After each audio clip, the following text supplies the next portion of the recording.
အားလုံးပဲမင်္ဂလာပါခင်ဗျာဆရာတက်တန်စင်မဲ့ motivation စကားစုများကိုပြောကြားပေးလိုက်ပါတယ်ခရီးမိုင်ပါထောင်ချီဝေးတဲ့လမ်းမကြီးဟာပထမဆုံးခြေလမ်းကနေပဲစတင်ပါတယ်မနေ့ကတည်းကဒီနေ့ခြေတလမ်းပူလျှောက်နိုင်ရင်သင်ဟာတိုးတက်နေပါပြီအပြောင်းလဲကြီးမားမားကိုတပြိုင်နက်မလုပ်နိုင်ရင်တောင်နေ့စဉ်အလေးထားလေးတွေကိုတော့လုပ်ဖို့မမေ့လိုက်ပါနဲ့အခြားသူတွေတင့်ကိုမယုံကြည်ရင်တောင်တင့်ကိုတင်ဘယ်တော့မှအာမပြတ်ပါနဲ့တင်ဟာတင်ထားရတဲ့ပူပြီးတမ်းမာတဲ့လူတစ်ယောက်ပါအချင်းဆိုတာအရာရာကိုကုစားနိုင်တယ်လို့အရာရာကိုလည်းတိဆောက်နိုင်ပါတယ်ဒီနေ့တင်စိုက်ပြိုးလိုက်တဲ့မျိုးစေ့လေးတွေဟာ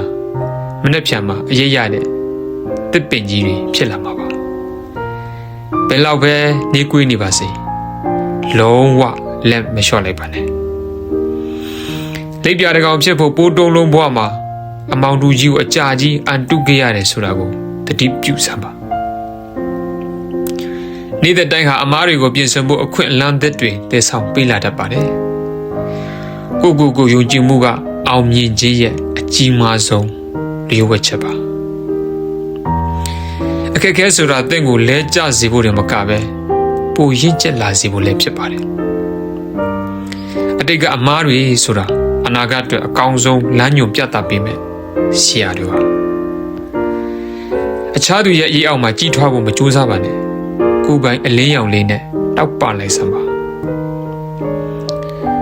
စိတ်ကူးနေုံနဲ့ပန်းနိုင်ကိုမရောက်နိုင်ပါဘူးအခုပဲလက်တွေ့လှုပ်ဆောင်ပါတင်ဖြစ်ခြင်းတဲ့သူဖြစ်ခွင့်ရှိတာဟာ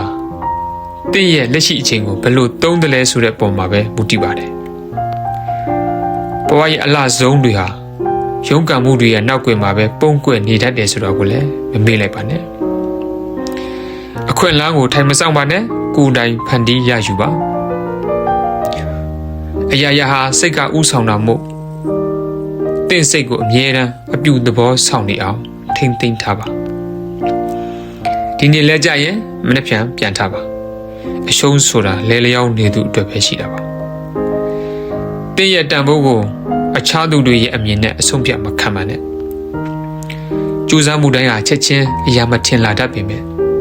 တေချာပေါက်တနေ့ကြတော့အတိအပွင့်တွေဝေစားလာမှာပါစိတ်ရှိခြင်းဟာခါတက်ပေမဲ့သူ့ရဲ့အကျိုးတရားကတော့ချုံမြိတ်ပါတယ်ဘဝကိုရိုးရှင်းစွာဖြတ်သန်းပါဒါပေမဲ့တင့်ရဲ့အိမ်မက်တွေကိုတော့ကြီးထားပါ